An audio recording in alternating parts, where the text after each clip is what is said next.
Okay, what's going on, guys, and welcome to a brand new episode of Energized. Ross, what's the story, bud?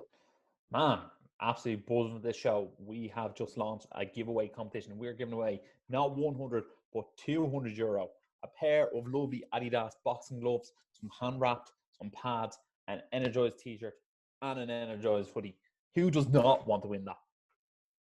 Did you mention the €200? 200 big ones. Man, like, it's great to be able to give back, you know that? It really, really is. We just thought, it's Christmas this time of year. It's been a rough year for everyone. We'll do our biggest ever giveaway, and it doesn't get much bigger than that. Yeah, thanks to Fight Store Media as well. They're doing great things. Yeah, they really, really are. Fair play to Fight Store. Those gloves look unreal. Like, people have messaged us, like, and just went, the gloves, man, the gloves. And then we also have one or two people message me like, I want that hoodie. I was like, where can I buy the hoodie? He was like, I want to buy it. It's like, they're actually not for sale. Yeah. Although, like, if the competition goes well, we're told that we'll be able to do more competitions next year, and we'll actually be able to, like, sell our own t-shirts and hoodies as well, or whatever way it works. Whatever way it works, yeah. So it should be interesting. 2021 is going to be a huge year for, like, everyone. You know, like, right now, I'm just like, I'm waiting to go. You know. Yeah, you're at the starting line, and you're already ready to jump over it. Yeah, I know some people are in a worse situation this time, but, like, last year I was in a way worse situation. So it's just crazy how life works, and just keep doing your thing, keep going, and keep flowing. But Ross, like, on today's show, we will have Ian, the future Garry, on the show, fresh off his win on Cage Warriors. He's going to jump on shortly. But we're just going to kick off the show because over the weekend, Anthony Joshua got the job done against Pulev. What's next from here, Ross? Well, there can only be one next. It has to be Anthony Joshua versus Tyson Fury. I don't know if you saw the post-fight interview after the fight. Did you? Joshua was asked who's next, and he wouldn't say Tyson Fury is next. He was like, "Oh well, whoever the people want me to fight next."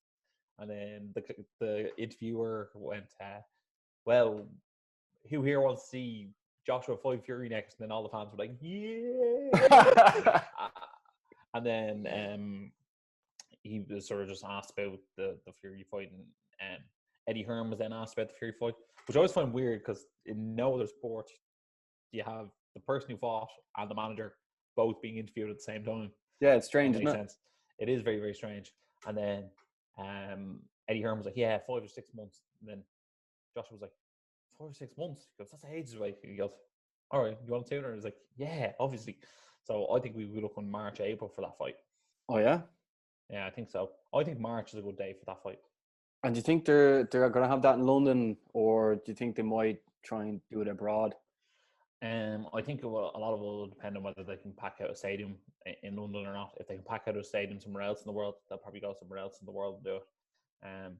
I think the fans can't really give out if they're not able to go that it's somewhere else. It shouldn't really make too much of a difference.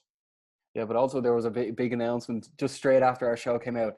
Logan Paul is going to be fighting Floyd Mayweather in an exhibition match. Now, Ross, like, we were saying last week's show, the way, like, Jake Paul was calling out Conor McGregor, and we were like, here, this is entertainment. But then there's something about this fight didn't sit properly with me. I think it was the exhibition part. What, like, is this going to be just no headshots, just rock 'em, sock 'em in the stomach sort of stuff? Like, what are you sort of expecting? And also, when you heard the news, what were you thinking? Well, Tyson versus Jones was an exhibition as well. That's what those bouts are called. Yeah. Look, I expect Floyd Mayweather to go in there and be able to knock Logan Paul out quite handily, to be honest. Yeah. I have no interest in this fight. Like, I think they thought big name, great fight. Yeah. But, like, people want an actual fight. Like, that's why they like Tyson versus Jones Jr. They didn't know who was going to win. You know, because Jones Jr. was only 3 years retired from boxing. Tyson was retired 10 years from boxing. Obviously, Tyson had, like, the mass and the size advantage, and then Roy Jones Jr. had the speed advantage. But in this fight, you're like, right, well, Mayweather's obviously the better boxer. He's going to be much faster. He's a better athlete. Like, the only thing Logan Paul has is his size. And when you see someone who's 50-0 fighting someone who's 1 or 0-1, sorry. 0-1-1, isn't it? Yeah, no, the first one. 0-1, sorry, because the Mm. first one was a draw and that was an amateur fight.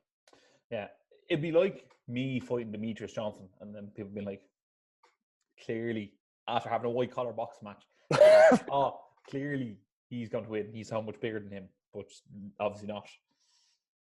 Like, how does that make you feel, knowing that's on? To be honest, I'm actually just not interested in it. Yeah, like it's already died down. The hype has already disappeared. No one's talking. I thought Jake Paul was going to lose against Nate Robinson. You know what I mean? Because I was like, oh, he's fighting an athlete. And then when I saw him, I was like, that was actually impressive.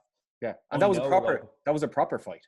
Oh yeah, of course. Yeah, but I know Logan Paul's going to lose to Floyd Mayweather. Whether he loses on points or he gets knocked out or whatever. So I have no interest because I don't think there's a slight remote possibility of him winning.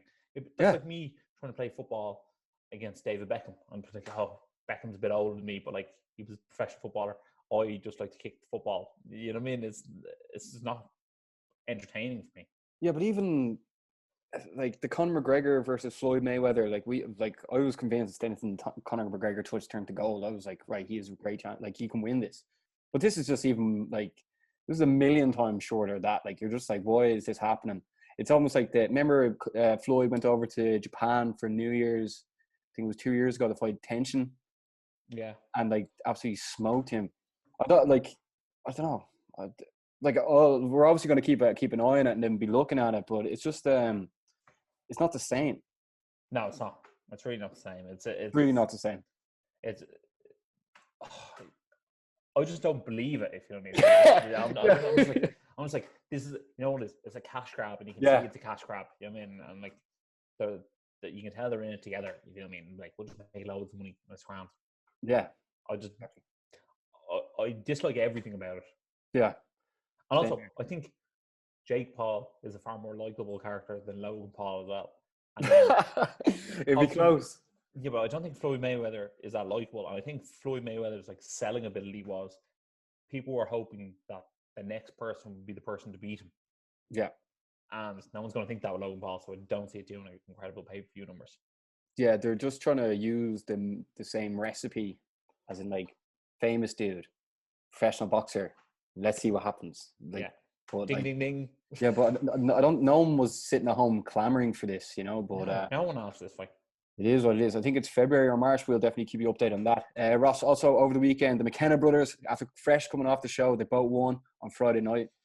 Yeah, they were both like vicious as per usual, like serious shots to the body. They went over there. They didn't know who they were fighting, and they were both very impressive. I think Stevie won in the 5th round, and I think Aaron won the 1st round. I think it was. Yeah, it was definitely quicker. Yeah. Yeah, but it was very, very impressive stuff. Yeah. Ireland's second Johnny Sexton. Yeah, and then Tiernan Bradley, he is fighting this weekend as well. It's Sunday he's fighting. Yeah, shout out to Dylan Moore over in the McGregor camp as well. Absolute legend. Yeah, but like here, if you are into like either fitness or boxing or anything, definitely make sure to enter that competition. You can see it. It's on our Instagram wall. It's a great competition, and I want to win it, but like obviously we're not allowed, you know. And obviously, you'll also win it for Christmas as well, because you'll get it on Christmas Eve. That's when the winner will be picked. Yeah, so it's 10 days. Today's the first day. Can't wait to do it. But Ross, what should we get into? Why don't we talk about UFC 256, man? It was an absolute epic one. All right, then. So may as well start at the very, very top. Obviously, it was being headlined by the flyweights, Devin Figueiredo taking on Brandon Moreno, and it went to a draw. Ross, can you remember the last time a title fight went to a draw? I don't think I can. I was sort of thinking, did Yoel Romero go to a draw against Robert Whittaker, or did he lose a split decision and won the fights? But Yoel Romero didn't make the weight. I have a vague recollection of something along those lines. But this one, obviously, Figueiredo had a point taken off him. It was like third consecutive foul, and he poked him in the eye and he kicked him in the balls, and then he made a third foul. Do you want me to tell you what the last draw was? Yeah, go on. If I am correct, and I'm sure, Kale Uno versus BJ Penn. No, Tyron Woodley against Wonderboy. What UFC was that? 205. Yeah, that was the McGregor card, wasn't it? Yeah. I think I'm right here. I think I'm right. That was just the first thing that came to my head. Yeah, so they're very rare. They are very rare. You know what? Devin Figueiredo's doing a great job making that flyweight division relevant again. I even think he's more relevant than Henry Cejudo did, and I don't really know why. I don't know what it is, but I feel like he's a real killer when he's in there, and I think that's what makes the difference. I think Demetrius Johnson was too nice. Henry Cejudo was too cringy.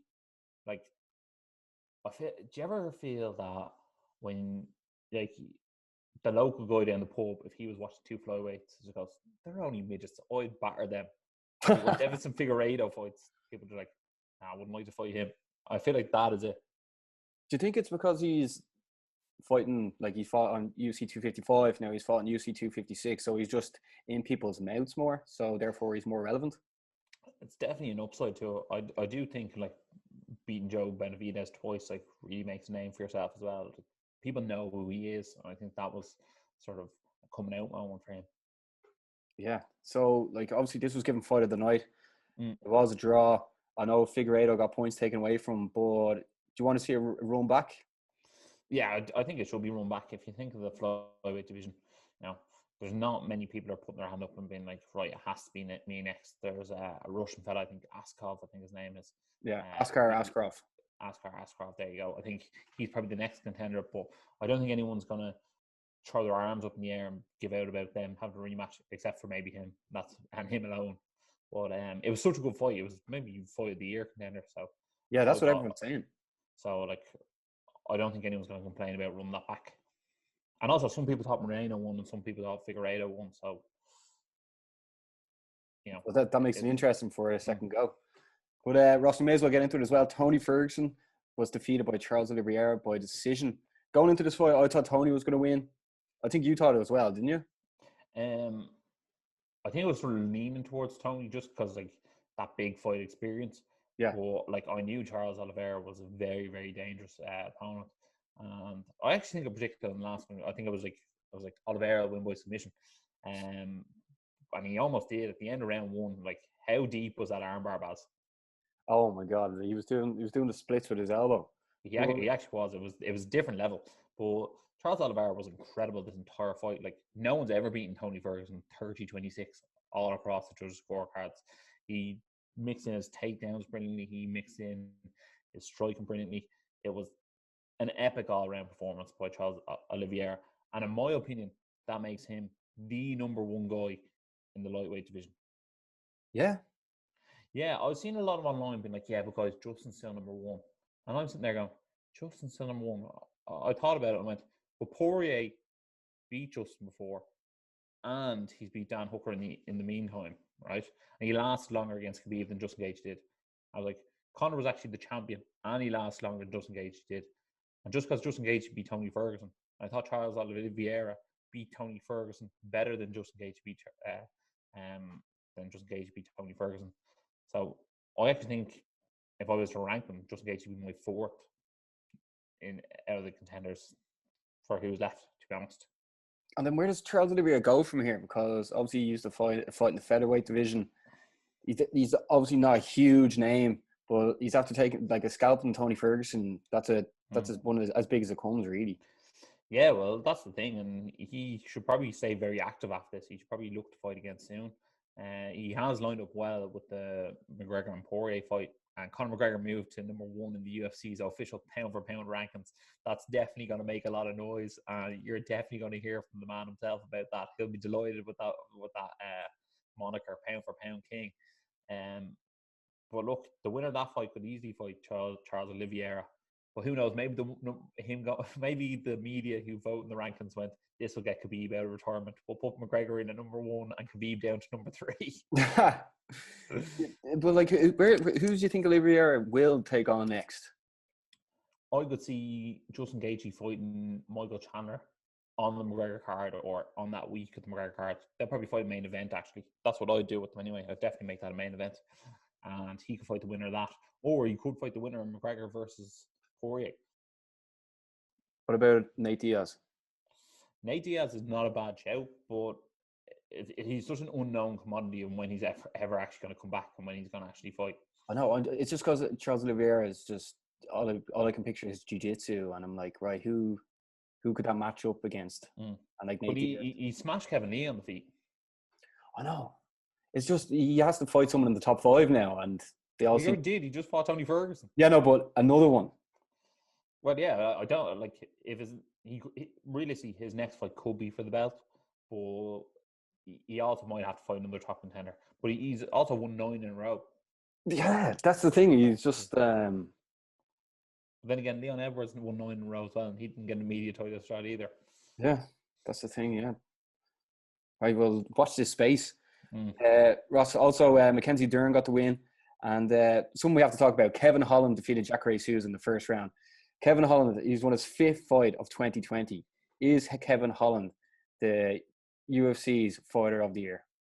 Without a shadow of a doubt. I thought of Figgy Smalls, as he's referred to now, won the main event. I felt like he probably would have got it.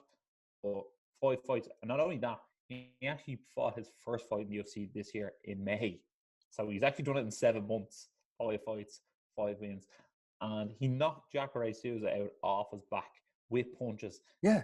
And he sort of, I almost felt bad for Zachary because he actually was standing up and like he was like keeling over backwards and he was just getting absolutely pummeled in the face.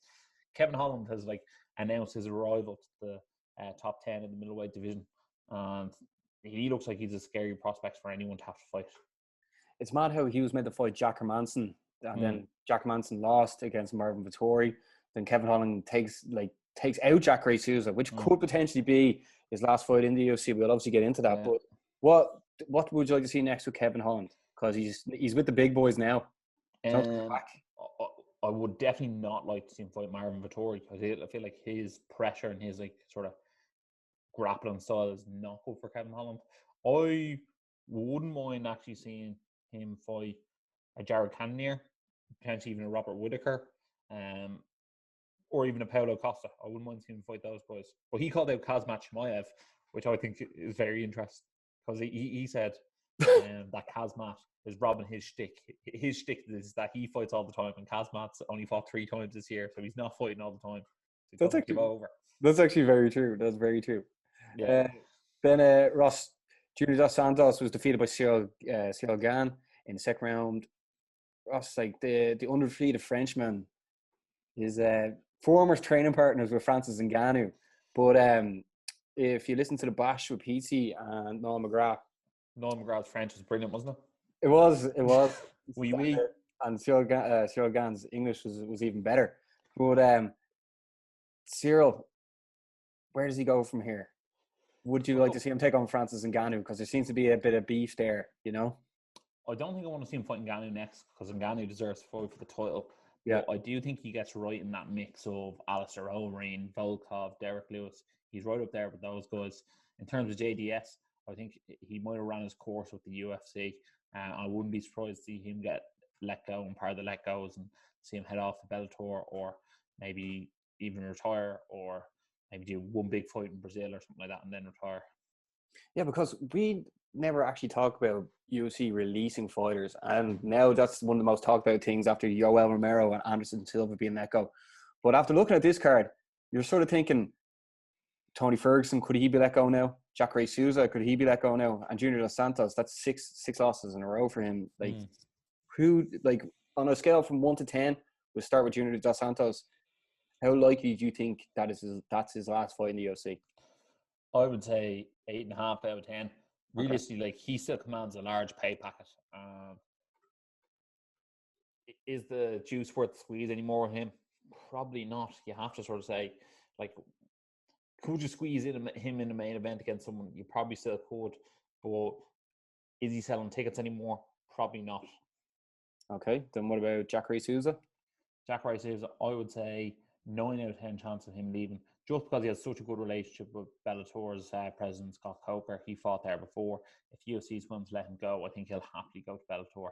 And he'll be a problem for some people in the middleweight division. He probably looks at Gegard Mousasi and goes, I could probably beat him with the jiu-jitsu. So he probably goes, I could be champion over there. So why not go for it? And then finally, Tony Ferguson, Ross. Tony Ferguson, I'm actually going to give it 5 out of 10 because I could actually picture Tony Ferguson with the Bellator lightweight strap around his waist. Like, I could envision that. But losing 2 fights in a row, I don't think is enough to actually cut the man. So therefore, I think he'll be hanging around for another bit. But I wouldn't rule it out in the future. Yeah, I think that's sort of in limbo. Like at 37, he's sort of he's pushing on a bit. But Ross, on the undercard, Rafael Fiziev won the performance of the night. This guy fights in the Matrix. He does, yeah. He knocked out Hanato Moicano. Going into fight, I saw Fiziev. Was it DKS he fought? And he did the Matrix, didn't you? Yeah, I watched that, man. Yeah, he's very good, but I was like, Moicano's definitely better. And I was like, he's a step up. And then he able to shut Moicano's lights out. Now, some people actually tried to say the stoppage was early, but on whatever stream I was watching on, the camera stayed on Moicano, and like he tried to get up and he was like falling into the cage and everything. Like he was out for the count. Yeah, then a big shout out to Cub Swanson getting back in the win column. Our mate Billy Quarantillo was defeated by Gavin Tucker by decision, and then Tisha Torres won against Sam Hughes. That was also short notice for Sam Hughes to jump on the card. But overall, Ross, UFC 256, the last pay-per-view of the year. What did you make of it? I give it an 8 out of 10. To be honest, like the main event was a brilliant fight. Charles Oliveira had an absolute standout performance, and at the end of the day, I think we probably would have got 9 out of 10 if it kept 1 or 2 more title fights on the card, and the main event actually gave us a result and not a draw. Yeah, that's the thing. Then Ross, this weekend is the final UFC event of the year. It's been headlined by our mate Stephen Wonderboy Thompson, and he's taking on Jeff Neal. Ross, this is actually Steve. Get the pen and paper out here now and get your picks down. This is Stephen Wonderboy Thompson's first fight since he was live on the Energized show. You know that? Yeah, so I'm expecting big things from you, Wonderboy. Big things. Look, I actually fancy Wonderboy to win this fight. I think in anyone who wants to stand up fight with Stephen Wonderboy Thompson, he's probably going to win.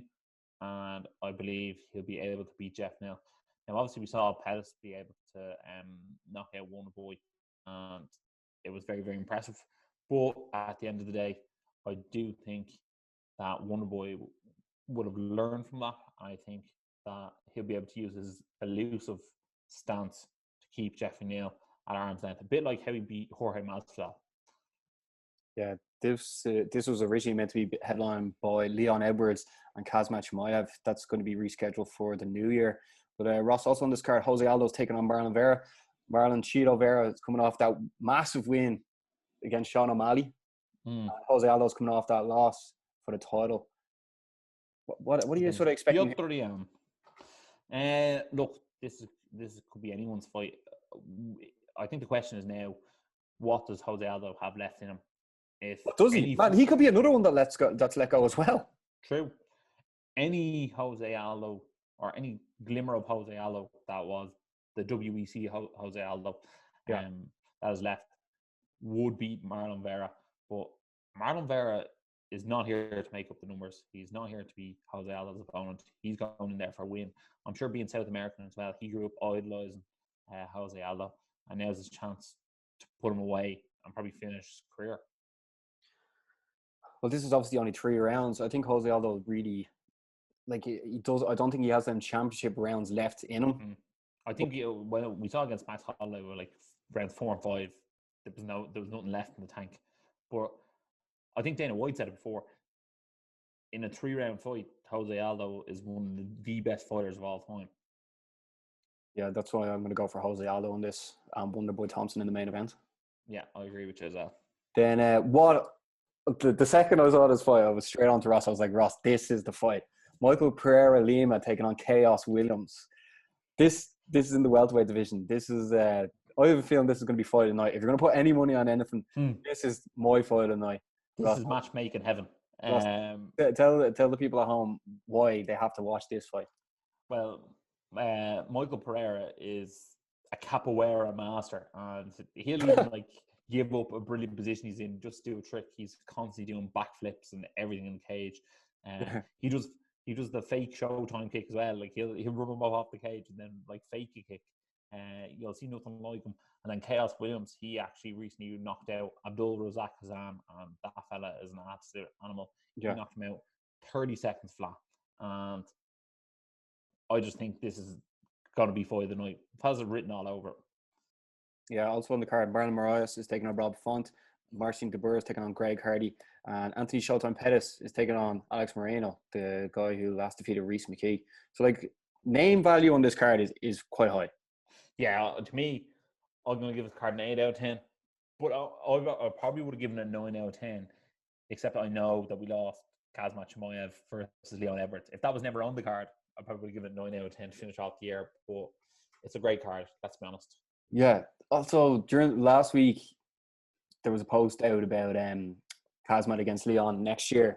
And also, Conor McGregor's taking on Dustin Poirier next year. And I was like, I think I'm looking forward to the Leon versus Kazmat fight more than the Conor versus Dustin Poirier fight. And like some people were like, "Oh, you're such a what's that called?" Like casual. And I was like, we've seen Conor versus Poirier before, so I'm not like.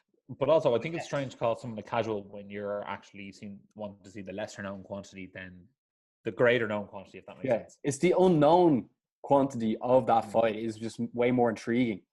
Yeah, well, you're definitely seeing the levels of the game that Kazmat has, as opposed to the levels of the game that you know what level McGregor's at. You know he's world class championship level, and you know Poirier's world class championship level. We know Leon Edwards world class championship level, but do we know if Kazmat's world champion level? We don't, and that's what makes that fight interesting. Oh, it's so interesting, man. But people are already waiting to put him as GOAT status already. They are. It's just I just can't wait to see that. And a win there for Kazmat could get him a title shot as well. I know. And there's been not a word. There hasn't been a peep out of current champ in the welterweight division. Kamaru Usman. That's it. Yeah. I haven't. You even forgot who he was. I know, but I was just, I don't know, my head was gone there because I was about to say the next UFC event is going after this is going to be in January the 17th. He should try and get a fight booked up right soon. How he doesn't have to fight Kazmat if Kazmat wins, and he doesn't want to fight Leon Edwards anyway. He's been dodging that fight as well. Yeah, where do you think who's Kamaru Usman going to take on next? Could do Colby Covington in a rematch. Is that what you'd like to see? I don't think I'm too pushed to see Kamaru Usman fight anyone. Yeah, no. What is it? Like, I just don't get what it is. I just think there's too much of a facade about him. Like, you know, when he's like wearing the African clothes and he's like the Nigerian nightmare, and then he's not really like going to Nigeria. Like, see the way Ngannou like went to Cameroon and went to help him. Yeah. And like even Adesanya actually went to Nigeria, I think, after he won his belt. Like, see, I feel like Usman's never actually been to Nigeria, so like when you go, you know what I mean? As in, like, and I feel like he's like wearing a suit sometimes, and then he's wearing the African clothes, and it's like, yeah, I understand like that's like his heritage, and like obviously he has every right to do it, but I'm like, it comes across a bit fake. And then Ben Askren was like, "Oh, you're like the fakest person I've ever met in my entire life. You're like Marty from Nebraska." And like when it actually came out that he was called Marty, I was like, "Oh, I don't know." It's just like, I feel like it's too much of a facade. It's like Kamaru Usman needs to be Kamaru Usman, and like just be Kamaru Usman. I feel like he's always trying to be something else. It's almost like a wrestler in the WWE that like he's this guy, and then that shtick doesn't work, so he comes back reincarnated with something else, and if that doesn't work, he doesn't really know where he's going with that. But let's see what happens, because you know it's a bad situation when you're the champ and everyone else is like, all these fighters below you are getting talked about more than you are. That's good. But like Ross, obviously this is going to be the last UFC of the year. We're going to end up doing like an award show later, like before our year is out. But like you won't be back again until what I said, January 17th. That's going to be headlined by Max Holloway against Calvin Kattar. Tom Breeze is on that card as well. But Team Renegade making waves these days. They're everywhere. Team Renegade are making waves these days. Yeah, Joy Herbert will be on one of those early January cards, I think, as well, won't he? He's fighting Drakkar close. I know that came out anyway. I can't remember when his card is. But I know when he was on the show, you couldn't tell us who he was fighting, but now we know. Yeah. Then, is there anything else to say about the UFC? Any other UFC news? No, I think that's really it for the time being. Okay. Then also on Thursday, just gone, it was Bellator 254. It's being headlined by Alima Lay McFarlane against Juliana Velasquez. Both women were undefeated going into the fight. Juliana Velasquez got the win. Ross, This is Bellator's last show of the year. I felt like it didn't go the way they wanted it to go. No, they sort of started making Thursday nights their night. What? Let me ask this correctly. What did you make of the year Bellator had? I felt like they suffered with the pandemic. UFC came back to the bat and were showing their product.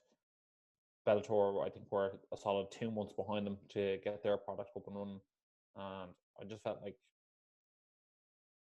they didn't knock it out of the park, to be honest. I thought Thursday nights was a bad choice. I thought they definitely should run Friday nights. They could have called it Friday night fight night. You know what I mean? I just think Thursday nights aren't great. And then for like the European market, I thought when they did the European shows, it was good. I was happy to watch them on Thursday, but I'm not staying up till 4 o'clock in the morning to watch a Thursday night show. I think they lose some of the audience that way, and that's on them to reschedule to a better night of the week. I think even if it was a Sunday night, it would be more attractive than Thursday night. Would you? Yeah, Sunday. It was on earlier, maybe. Yeah, slightly earlier, but on Sunday, I think people would be more intrigued to watch it. Well, also, I felt like they lost out on like a lot of their heavyweights in the fight in the latter half of the year as well. They're going through a bit of a transition now as well. As you've seen, they aren't just jumping at trying to sign Anderson Silva. No, I know they got Yoel Romero on board, but and Rumble Johnson. Yeah, but I think now they're like, right, we're going this way. Like, obviously, we're having Big John McCarthy and Josh Thompson on in the new year to tell us what Bellator's plan is at the moment. But like, just looking now, I know they're sort of trying to make Thursday night their thing, but there was basically no hype into that fight there just on Thursday. And I feel like with the UFC doing the fight oil and stuff, they really Bellator. Yeah, but Bellator sort of caught up a bit, and then UFC with fight on just goes pew. Yeah, definitely. Yeah, I just feel like they didn't do a great job of hyping their fights, as you said, and I feel like UFC like exploded, and like UFC being on ESPN, they got such mainstream play. Yeah, and also Bellator is now starting to look like a retirement home for the UFC fighters, which I don't think is the look they were actually going for. I was even watching the way when they were fighting, there was no like live tweets coming up the way UFC do it. I think Cage Warriors didn't do it either, but the production, I think Cage Warriors has really just caught up with Bellator now as well. Yeah, but it's definitely coming close to that part. But they do have the Fight Pass platform to come off as well. So like, there's probably a set plan from the UFC on how to market and stream your fights that Cage Warriors can follow. Also, Bellator have to go out there and do their own thing. There are things I like about Bellator. I like the walkouts about Bellator. I actually think I prefer the cage Bellator. I think I like the way it's a circle as opposed to an octagon. But what is that? I just think that like it's harder for there's less like pads. Yeah. You know what I mean? So I feel like there's less like using the cage to your advantage. If that makes sense. Yeah, but the way I know there's less for like, say if you're there at the arena, it's harder to see inside the cage at a UFC event rather than a Bellator event. Yeah. But the way the octagon is shaped like an octagon, obviously it makes fighters have to engage. Whereas in Bellator, you can keep circling around and there's no like dead end. Yeah, that's true. That's the negative, you know. Yeah, I suppose there's pros and cons to all of it. You know what I mean? Or like if you put them in the small UFC cage, well then like it's been rock and sock and robot. You know what I mean? Yeah. So that seems to be it. Well, I see if I have an update for me and Garry.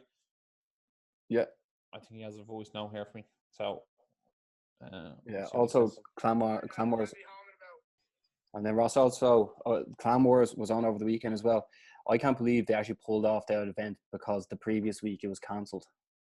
Yeah, I think a big thing for me with that people probably don't think of is that was up in Belfast. I think half the card was fighting out of Dublin, right? Yeah. So a lot of those people were amateurs fighting on the card, so they would have taken the weekend off work or taken the weekend off with their family to go up.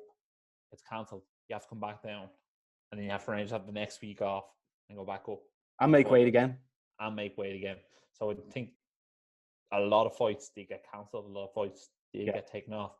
But I am happy to see Clan Moores actually be able to put on a card and be able to put on amateur MMA in Ireland during the pandemic. I think very impressive, to be honest. Yeah, fair play to everyone that took part in that as well. It's just good to see like domestic MMA still going, still growing. Exactly. Right, so Ross, obviously Ian's about to jump on with us now shortly, but just before we finish everything up, is there anything else you want to say before we have Ian on? No, I just want to reiterate the competition that we're running. I think it's the best competition we've ever run. I think it's the perfect opportunity to get that extra love or that love in your life, an extra present, or whether it's a kickstart to your fitness journey in 2021, because that's some pretty cool gear. Also, it's almost like a prize for two people as well, because you get the pads and the gloves. You know, someone can actually hold the pads for you while the other person does the punching. So I think it's a great prize. What do you think, Balcom? Yeah, I just like the fact that we added the money in as well. Just like, you know, I mean, some people lost their jobs this year, and it feels good to be able to give something back, especially people that have been following us for ages. And I know we've done previous competitions to give away jerseys, this, that, and the other, but yeah, it's a good feeling. It is. It's nice to give back, and I feel like the people who follow us and were loyal to us, or even new people, you know what I mean? Like you said, it was a hard year this year. Why not give back when you can? Exactly. So Ross, here we go. The man of the moment, Ian Garry's on the show. Yeah, the future is here. Ian, how's it going? Fresh off your win over Cage Warriors 119, wearing his number one dickhead talk. It just screams I'm an arsehole. How's the golf going, by the way? I'm playing a bit of golf with the boys. How are you hitting it? Good, really good, yeah. Good to get back out and just enjoy it. And I don't know, it's kind of like what it's lads like to go to the pub. I'm like going to the golf course lately, so that's my that's your outlet. my like therapy. It's my bit of chill time, my bit of downtime to myself. I go out a lot on my own and just chill out and just think. So it's and good. You have a handicap, but yeah, so I'm down to 14 now. I was down. I started on 26. I'm down to 14, and I'm going to be down to single figures before summer. That's the goal. And not bad for somebody who gets punched in the face for a living. Well, I wouldn't say punched in the face. Yeah, attempted to get punched in the face for a living, but I'm quite good. I'm quite good at not getting hit. That's not a mark. That's now what 12 fights without a mark. Yeah, but Ian, you're coming off like your win over the weekend. Like, how was the preparation during the week, and then like to come out with the win? How did that feel? So, preparation for this fight in general was great. Even when it was harder to prepare due to COVID and stuff like that, and just bodies. There was a couple of people injured, a couple of people couldn't come over that would normally be able to help me for fights. But look, we done what we could with what we had, and it didn't stop us. Like realistically, once there's me and Chris, and we can just kind of bounce ideas off each other. Yeah. Like he tells me something, I'll say, here, look, I'm thinking about this, this, and this, and we just let the kind of the learning curve just go on its own tangent, and we just kind of figure it out together. I'm going to improve. He is a lot of say in what I do in my game, as in like he controls it, a lot of it. Like I like to do a lot of things that he says, he shuts down. He's like, no, we're not doing that. Just don't do it. And they be trying some mad stuff on the ground, but he's like, he kind of sways me in the right direction and reminds me, he's like, here's why you're doing this. Just punch him in the face. Don't go for a sub. Punch him in the fucking face. That's what you want to do. I'm like, yeah, you're right. He's like, so stop going for a sub. Punch him in the face, and then if a sub opens, it opens. Stuff like that. Little things. But preparation was great. The preparation for the fight, obviously because we flew over on the Wednesday and then the fight was on the Saturday, just kind of very, very easy. We came up with 3 kind of routine pads. So we do 1 round strike and 1 round ground and pound, and then 1 round kind of flow, me and him moving for a takedown, because I wanted to take your man down. I wanted to get a hold of him and just completely elbow the face off him. That was my goal. Like, it was something that was a surprise with Ian when we saw the takedown early on in the fight. And you know what? It was a good shot, and he actually did a very good job of stuffing it fair play. he did, yeah. He did. Because it was a very fast shot. I was like, that was a good shot. Like, yeah, it really was. So he was throwing. He was just about to throw a kick. That's why I went at him. I was like, we were waiting for a shot. I was waiting for a shot off him. Like, I know for a fact I could have punched him out off him. I know I could have stood there for 15 minutes and punched him black and blue. That's not an issue. I've shown that part of my game. I wanted to go in there and take this guy down and elbow the face off him and get it done nice and easy. Show my progression through control. Show that I can control him, hold him down, do what I want, and then elbow the face off him and get the win fast and easily against a big, strong, powerful, explosive guy like that. And I just shut it down and beat him quick. So preparation was good. Confidence, never an issue. And definitely not. It was just tell that from the walkout.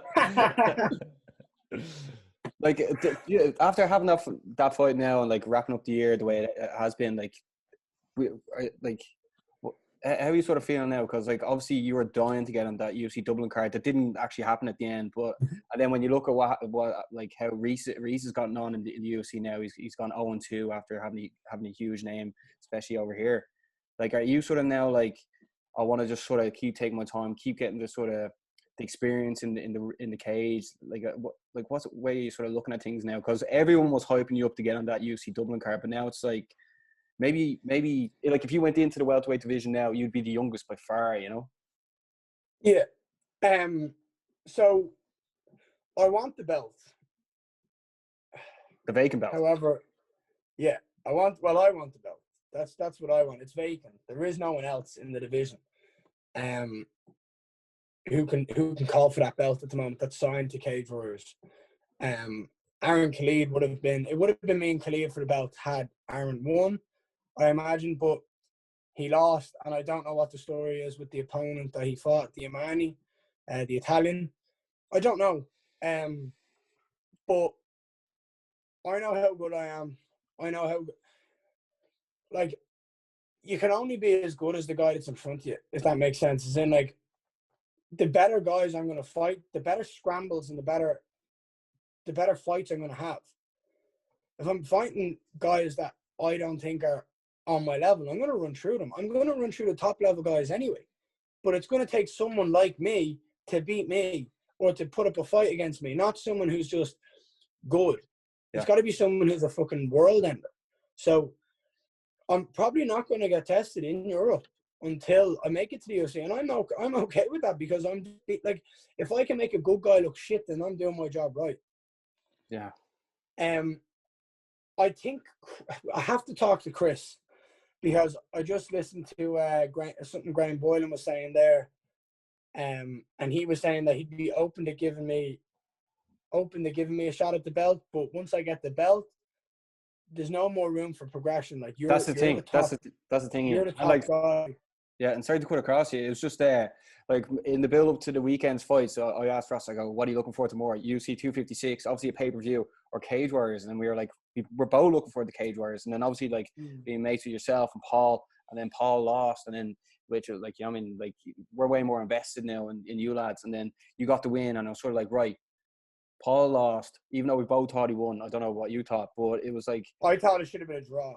Okay, well that's fair, you know, but it's like, maybe we shouldn't be like absolutely pushing Ian Garry to get in the UFC card in January, you know, because like there's a like once you're up with the top of the top, there's no coming back down. There's no easy fights then, you know, and you're so young, man. What age? You're 21, 22, 21? 23.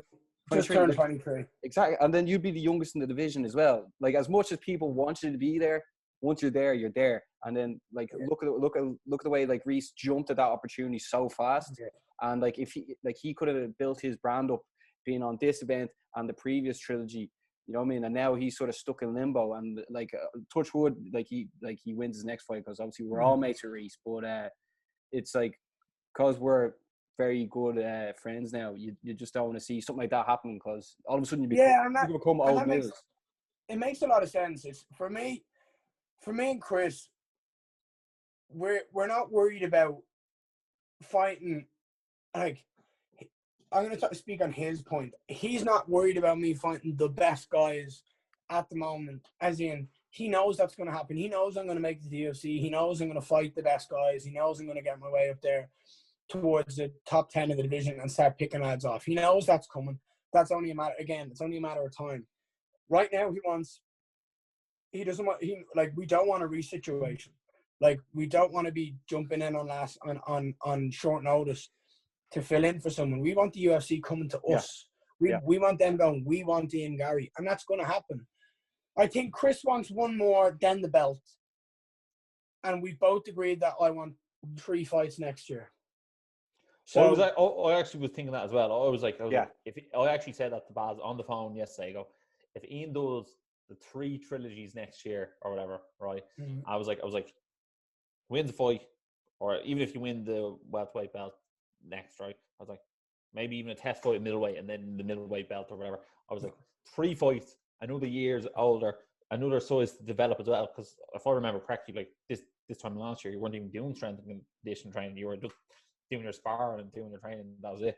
And I was like, another year developed, because I was looking at the potential matchup of you versus Frederick, and I was like, he's such like a man, if you know what I mean. He was like a man bear, if you know what I mean. Like he's an absolute man. And I was like, Ian would look very lean standing next to him, but give him another 9-10 months, and like he'll be fully developed. Because I still look at you and still see you growing each time I see it. From a physique standpoint as well. Like you're developing every time you see it. Mm-hmm. I think for me, I'm not worried about any middleweights. I'm not worried about me being undersized in middleweight. Like, I train with James Webb, who's one of the best middleweights in Europe, hands down. Like, that man can out-grapple and out-wrestle anyone. And I train with that man on a weekly basis, like normally. Like, so I'm not worried about middleweight. Like, I'm strong enough. I train with Chris Fields. He's like, chaps like 100 kilos walking around and knows everything I'm doing, and we still end up having like scraps. So I'm not worried about strength or size. My skill and my brain, my intelligence will make up for what I lack in size, as opposed to a middleweight. So I wouldn't be worried about someone being oversized or being stronger than me, because it's not going to happen.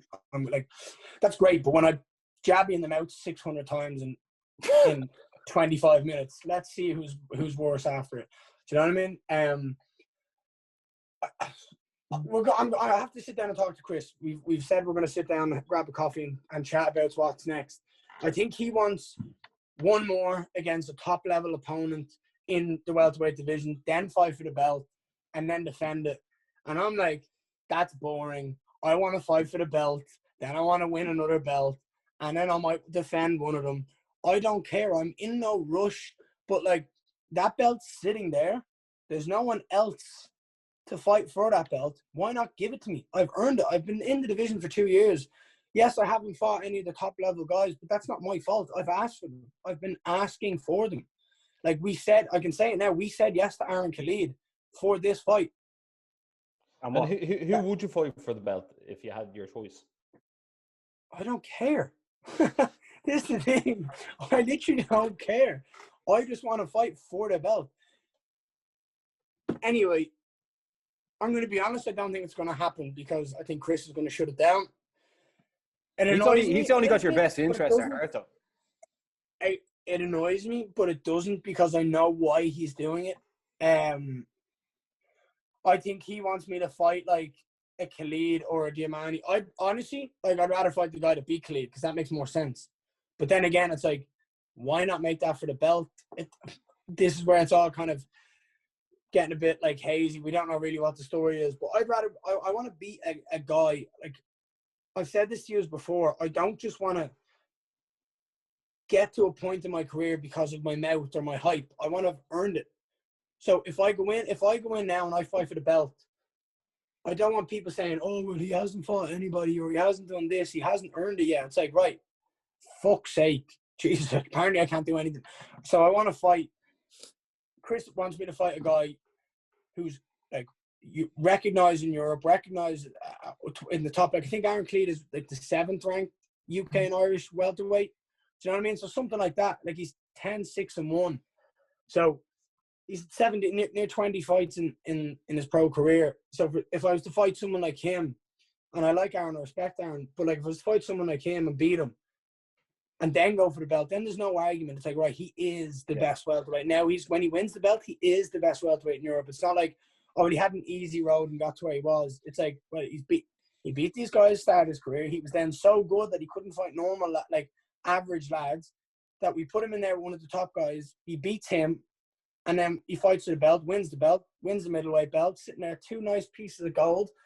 And then it's like, the UFC, where are you? Yeah. So it's a case of like, I'm not in any rush, and it's even more so like I know by the end of 2021 I'll be signed to the UFC. It's just about how do we go about it. We've got to come up with a plan, formulate an idea, talk to Graham, talk to Ian Dean, talk to guys at Cage Warriors, and me and Chris need to come up with what way we think is best. And to be honest, I'm not going to have a say in it. So if it was my way, I'd fight for the belt, and then I'd fight for the middleweight belt, and then I'd be like, right, I'm 7-0.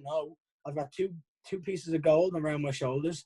I'm the most hyped prospect in Europe. I'm not a prospect anymore. I'm a double champion Cage Warriors. Put me into the UFC and see what happens. But like, I know that's not going to happen, so it's okay. There's no issues behind it. But it's like sometimes it's right to pump the brakes a little bit. And while I don't really want it, it's the smart move. Yeah, that's why you have your big bro in your corner. Exactly. That's why I've got the big man by my side. So it frustrates me to kind of agree with it, because I would like to move fast. Like, I don't want to move slow. I told you, I want to get in and get out. However, it is the right decision. Beat someone like Khalid or Diamani, the Italian, and earn the belt against probably an ex-UFC guy or someone looking to get into UFC. And I don't know how they do that. That's with the Cage Warriors. But beat one of the 2 guys that fought there, and then fight for the belt, and then either defend it or move up. I kind of want the 2 belts, so I'll probably move up. But that's probably what's going to happen. And at the end of the day, I'm just going to be happy to get in there, fight, show my skill set, prove to everyone how good I am. And look, at the end of the day, I have fun. I love fighting. So this is like my least favorite time. I've just had a fight. I come home now. I've got like, I give myself a week off, and it's like, right, what am I going to do? It's like, well, all I want to do is train. So it's like, I can't believe you said your least favorite time was on the Energized show. That's fucking shocking. Nah. Yeah, but Ian, like, you see, the thing is, you're in such a particular situation because, like, you're getting promoted as one of the main faces on the roster. Then, like, because I am. Yeah, I can't argue that. And then, like, the way, if you look at like Joy Herbert, or if you look at Modestas Bukauskas, both former champs, they're both their UFC debut. Oh no, Modestas won his first one, then lost the second one against Jimmy Crute. But like, I think the way, like, people, like, because you're sort of on the rise now, it's like, right, maybe take a look, and like, should he take that quick call up? Maybe not, you know, obviously the Reese situation. But like, even look at Mason. Mason's like the double champ, and he still hasn't been given a fight yet as well. Yeah, well, I think we're definitely on the radar as well, because we had Dean Barry on the show there recently, and he was like saying after he went 2-1, he was like, he was on the radar, and then he went there, won that 3rd fight, and they signed him up. You know what I mean? So I'm sure if they know who Dean Barry is, they know who Ian Garry is. You know, similar names as well. Someone tweeted about that. It was quite good. Did you see the tweet? What's called, if your name rhymes with Dean Garry or Dean Barry or Ian Garry, you're very handsome and you're a brilliant fighter. No, someone said the UFC fucked up. They signed Dean Barry instead of Ian Garry. As I said. Oh, another thing we said we were going to bring up. Remember, the UFC Europe tweeted out the picture of that man, don't fucking. I was fuming. I was sitting there. Did you see my reply to them? I was sitting down at a table with a load of people, and I walked into the office, and I was like, "Who done this?" Yeah, for the people that don't know, sorry, Ian, for the people that don't know, what happened was UFC Europe retweeted a picture of the fighters to watch Cage Warriors, and they said Ian Garry, but it was actually Ian Garry's opponent. No, it was a picture of Aiden Stevens. Oh, I thought it was your opponent for a sec. But... It was a featherweight. It was the guy that Paul Hughes beat in his last fight. Oh, I didn't know that. I knew it wasn't you anyway. That was the point. I commented on the Instagram being like, at UFC Europe, how did you fuck up the best looking fighter in the roster? Oh my god! But Come on. It was so good, but that was it. Doesn't look shit like that doesn't bother me. I was annoyed about it, but just purely because I was like, how do you get a face and a name wrong? Like, you must literally just have to look the person up and see their face. Yeah. It's not that hard. I always think the social media manager is like someone who doesn't actually follow the sport. They're just like in charge of social media. Yeah. That's always a problem. Yeah, literally. I'm in a situation now where I'm like, I want to move so fast in this career, but I know I need to pump the brakes. And pumping the brakes is the right thing. I don't necessarily want to do it, but again, I know it's the right thing to do. But yeah, look, we can just have fun, and I'm going to improve so much. Like, we've got about, I don't know how many bleeding weeks, but let's say we've got about 12 weeks between now and the fight, so 3 months. I'm going to improve so much in 3 months. It's going to be ridiculous. I'm going to come out, fight whoever I fight, beat. Like, again, the confidence is only going up and up and up. Like, Cage Warriors, I'm becoming like a beast that can't be tamed at this stage. Like, it's like they've created an animal that they're going to be scared of. Like, it's just, I'm going to walk in and be like, right, lads, just go in, do my job, be whoever's there, and just get out and see what's next, and just keep moving forward because I know where I'm going to end up. I know where I'm going to be. I know how good I can be, and I will be. It's just a matter of time, and I'll beat anybody in front of me that Cage Warriors put there, or whoever I fight when I get to the UFC. But I have to get there first before I start thinking about that, and that's all I'm thinking about, is progressing every day and every time I'm training, beating anyone who stood across the cage from me. Now, next time I better have someone who's good enough to be in there with me, because that guy wasn't good enough to be in there with me, and that was. I said that on the VT beforehand, like, he's stupid for taking the fight with me, because he's either looking to get paid or he thinks he can beat me, and either way, it's not a good idea. So, well, Ian, let's look into the future then. Well, I did excuse the pun, I didn't mean to do that. But Cage Warriors, they've announced they're having another trilogy in March, the 18th, 19th, and 20th. I'm sure you're going to be on that. But also, before this, the trilogy that just went by, Graham Bullen was saying that there's something going on in California. Is that something you're looking into as well? Not at the moment. I don't. Again, they've said the next event is March. That's all I'm thinking about. If they go to California, they go to California. Who's a better man to represent the brand than me? Yeah, you know what's called, I actually said my thoughts that the California show is going to be a Dana White looking for a fight episode. You know, that's what I think. Yeah, it could be. It could be anything. I don't really know. I don't understand what it is. I have no inside knowledge. I couldn't care less because we've been given the next dates. We've been told that they're in March. I'd imagine I'll be on the March 20th card, the card that's the last night, the Saturday night again. And whether it be for a belt or against a top-level opponent in Europe, I don't know. We'll find out. I really don't care who it's against. I just want to go in there and get my hand raised again and prove once again that I'm one of the baddest men, like, in my division in Europe. One thing I did want to ask you that came out in the news this week is someone you're looking to emulate his achievements, Conor McGregor. He actually saved Philip Peter's gym, SBG Yes. Sport Arlington. What should make that? Because I know you've trained with Philip Peter before, and just give us your thoughts on that. Well, I don't know what. I didn't really, like, obviously I was fighting, so I heard Chris mention it, and I heard him and Adam talk about it, and I've been off Facebook and social media and Twitter as much as I could be, other than by the times I posted, just to kind of make sure everyone knew what was happening when the fights were. I seen it happen. I haven't really paid attention to it in a sense of why he was potentially closing, whether it was a money issue or I don't know what the crack was. It seemed to be financial. The fact that Conor is paying for it, you've got to just, like, it's a great kind of way to help a friend out. Like, that's all.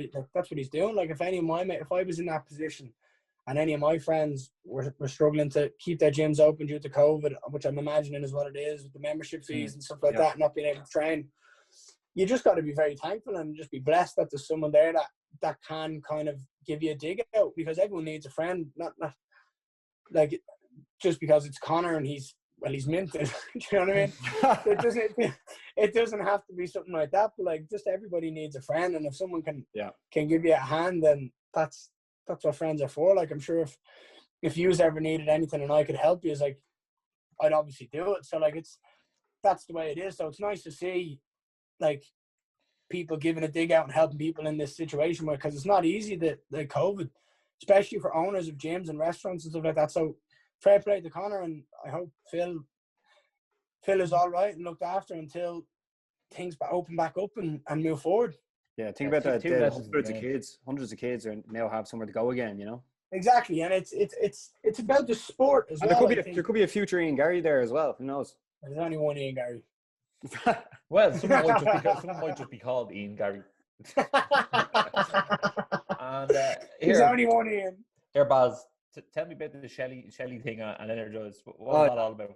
Okay, I gave Ryan a shout after your fight, and then he was saying something. They have a joke with you about Energized or something in the gym. They were saying a joke about me. No, there's a joke. There's something like, Ian's basically is part of the Energized or something like that. Oh yeah, they think I'm basically like the third man in the show, like like the Energized show. That's it. That's it. That is the WhatsApp group, you know. Look, come here. Yeah. Ryan's a little shy bag, all right. You don't worry. Fair play to Ryan getting his win over the weekend as well. Yeah, fair play to him. What? Who cares? You know what? I think there could be a small bit of jealousy there. He hasn't got the nod for the show yet, Ian. What do you think? Oh yeah, I love, honestly. No, Ryan Shelley is one of my favorite people. Him and Adam, I get along with those two boys like a house on fire. It's ridiculous. They're just, you know, when you have a click with your mates and you just get along with them, they're so alike, and like I get along with them so well. So all I end up doing is absolutely like roasting them. Like that's all it is. I brought Adam away with me to that fight. He came over, and like just before we were walking out, it was me, him, and Chris, and he's obviously in crutches and a boot.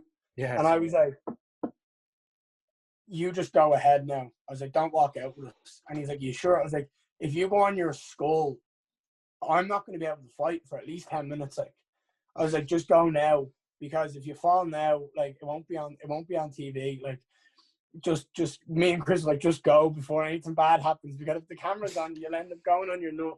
And I was like, I just being around like him, and he's got good banter, and so does Ryan. It's just they're two nice kids, and they're both very, very, very good. I think that's Ryan's last amateur fight. He's going to be moving them and making the move into the pro ranks. Adam the same, except he's just currently injured. You up the Shelleys. So yeah, and it shows it's the progression of our gym. Like our gym is just moving so fast. There's a lot of lads there that are doing ridiculously good and in the gym and just haven't been given a stage to perform on. Like we've got lads like Taka and Leon and Camille, and then obviously the Shelleys, and there's so many more like that are just training every day, getting better and better and better. And it's just a case of we need MMA shows back up and running before they can start getting their wins back and getting their performances out there. Exactly. Massive shout out to Team KF as well. The stuff they're doing there, what Chris is doing, Tom's doing, it's brilliant to see, and it's really, really cool. And they're always in touch as well. Anytime we're talking to anyone from Team KF, they're like, let us know, tag us, we'll share it. And especially yourself, and I have to put this in as well. Sometimes we have guests on the show, and then like they like wouldn't share it, or they do one tweet, but we're like, here, look, there's a few things here. Like every single time someone gives you an hour of their time, then they don't. Yeah, pose after. It's like, fuck them guys. I'm out. I don't care. But like Ian, you're just a couple of steps ahead of the game. Like for even younger people watching this now, I'm sure loads of people are going to tune in to see what you're saying after you win. But like the way you're like the tweets, you're on top of the Facebook shares, you're on top of the Instagram stories, you're on top of like we don't even like need to ask you. And the bowling shirts as well. And the bowling shirts. No, it's just I think this is banging. I think some people need to definitely get on that a bit more and see how important it is. And you're just definitely ahead of the curve. You're the new generation. Well, it's a case of like, it's not only me taking however, say an hour, right? An hour of my time. I'm taking an hour out of your time as well. Like, so like, if you're putting out a show and I'm on it and I've given you an hour of my time and you've given me an hour of yours to sit down and chat to me, why on earth wouldn't I share it and help you get more views or just put it out there? And some people don't whatever people's aspect is, but like it's just like it's respect. Like it's like you putting your hand out and me not shaking it. Like, do you know what I mean? It's like get the boat. You know what I mean? Someone done that to me and thing, I'd be like looking at them going, shake that hand, or I'm going to give you a slap. So that's the way I look at it. And I like the 2 years, and I want to see us do well. And if me sharing helps get you 10 more views, then that's all. Then I'll keep sharing. And Ross, Ian took a call off me and Johnny as well after his fight. We were like, "What do you know?" Straight after the fight, it was actually unreal. I was trying to get. He was fucking gassy. I was screaming down the phone. It's like a little man. I had no 3G, and I was like, I tried to join the first one because we were in your call at bad reception, and then I tried to join it again. I was like, fuck, all right, fine. Joined it, and I was like, hey, and the other house, And you're an animal. You're an animal. Yeah. You really are. Yeah, Ian, just before we wrap things up, myself and Ross, we're doing a competition with Fight Store Media. We're giving away boxing gloves, pads, wraps, an Energized hoodie, Energized t-shirt, and €200. So for people that only just watched the interview part with yourself, like we would appreciate if you do share. You can enter if you want to do it. We don't mind, but it's great to just give something back to people, you know. And like as you know, myself and Ross are grinding like fuck this year. It's been a crazy year. Yeah, it's good to give something back, and we really appreciate it. No, lads, as I said, like you're helping me get my story out there anytime I'm coming on and my feelings and my thoughts. So me coming on is not just yous doing me a favor and me doing yous. It's just both helping each other, and I'll always keep coming back on, even when I am a Cage Warriors champ and I am in the UFC and I am a UFC champion. I'll still be here. Don't worry. When you turn pro golf as well. Yeah. Boom! It's coming. 4. No way. We're past 4. We're down to the handicap now where we're just fairways and maybe like the semi-rough. Well, guys, there you have it, Mr. Ian Garry in his lovely dickhead shirt.